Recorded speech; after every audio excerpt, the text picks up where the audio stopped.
In today's video, we have some updated news from the NHL Waiver Wire. We have some more signings to discuss and some updates on the Vancouver Canucks COVID situation. We'll discuss the latest coming up next.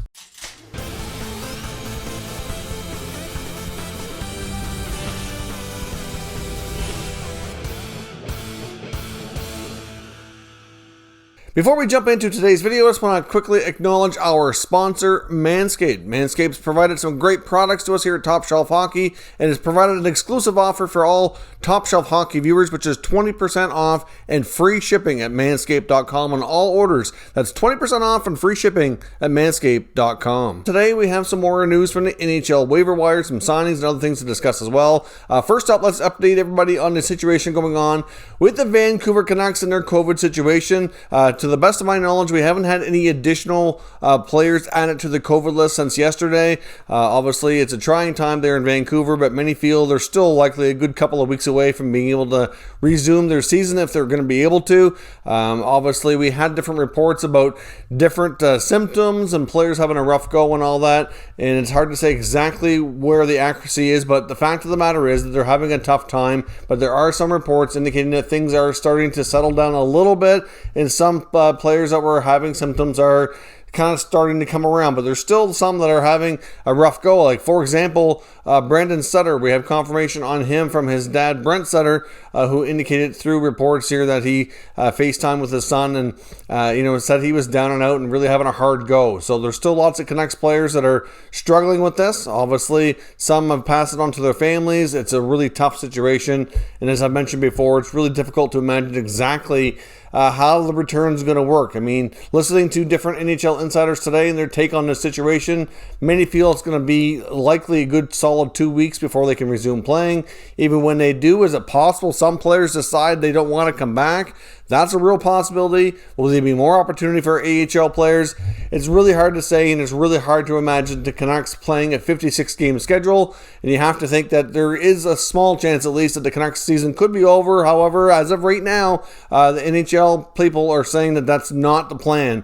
They're still very optimistic the Canucks can come back and at least play some games, so we'll have to remain to be seen exactly how all that works out. Now, yesterday we had a few players on waivers, including Luke Johnson and Jacob de la Rose in St. Louis. Both players have cleared, so Johnson remains with Minnesota. De la Rose remains with the St. Louis Blues, so no activity that way, but we do have a couple additional players hitting the waiver wire here today, and that includes Tanner Kero of the Dallas Stars and Lucas Wallmark of the Chicago Blackhawks. So that's a couple of more players. We'll have to wait till noon Eastern time tomorrow to see what happens. Certainly possible that either could be picked up, but we haven't really seen very many claims here as of late, outside of the Canucks picking up a few guys from the Leafs a few weeks ago. There's been very little activity in that regard, and seeing as we're so close to the trade deadline, it's hard to say how much activity we'll see. Probably see lots of players passing through it in order to get that flexibility, especially guys who could be traded as well, so the acquiring team has more flexibility in where they place the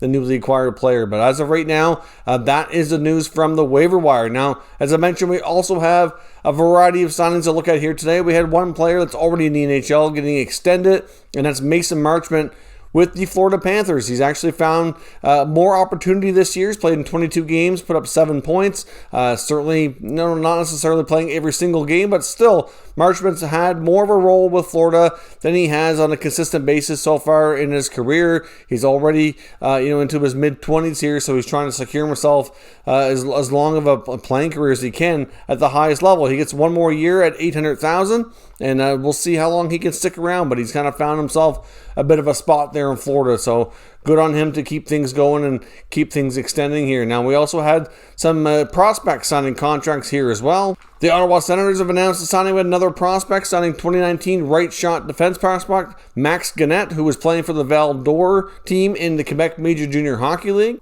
Gannett was originally a 7th-round pick not long ago there in 2019, so that's certainly some big progress for a player to go from being a 7th-round pick to being signed not only 2 seasons later. So that's good progress for him. He's under contract here with Ottawa. The Colorado Avalanche have signed 20-year-old left-wing prospect Samp Ranta. He was originally drafted by the Avs in the 3rd round back in 2018 and just completed his 3rd season with the University of Minnesota and has made the jump here to pro hockey and gets his contract officially on the books here with the Avalanche. Now, the Avalanche have also signed a second prospect. This is a defense prospect that they originally drafted way back in 2016. Nate Clurman, who went to school at Notre Dame and was their captain here recently, has left the college hockey scene and signed a pro contract here finally with the Avalanche. That's a long stretch to go. Obviously, I believe his rights would have been expired. He could have signed anywhere, but obviously he's played 3 years there. He didn't go to college immediately after being drafted. It was a little bit of a late bloomer that way, so we'll see what happens here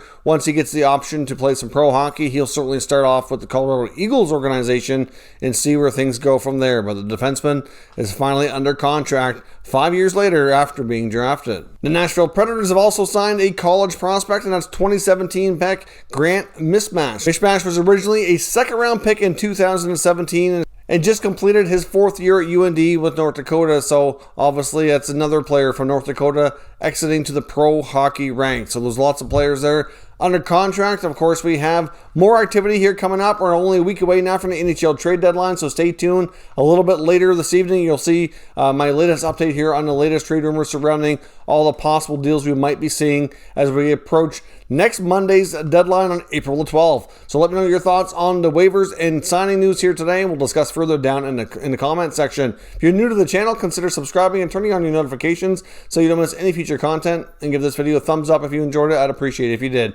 As always, thank you for watching, and I'll catch you next time.